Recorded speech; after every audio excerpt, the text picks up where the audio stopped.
Startup is a new company. Its founder recently set it up and it is now doing business. We tend to use the term for companies that investors, especially venture capitalists, will become interested in. If I opened a corner grocery store or turned half my house into a bed and breakfast, I would not describe them as startups. In many cases, capital investments in startups are high and initial revenue is low. Therefore, they cannot continue for long without additional investments or loans from banks, angel investors, or venture capitalists. Angel investors are people who invest their own money in startup businesses.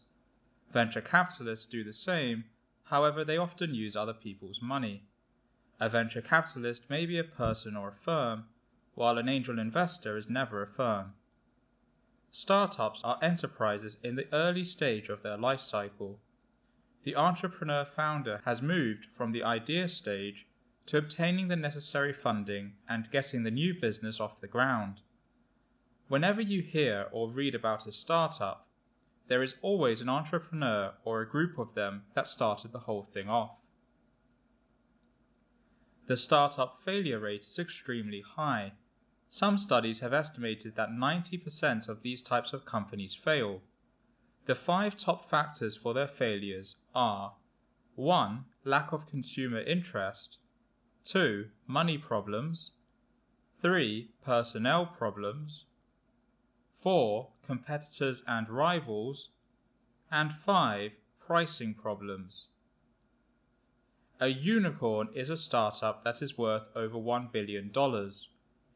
In the vast majority of cases since the turn of the century, unicorns have been tech companies, that is, makers of software and hardware.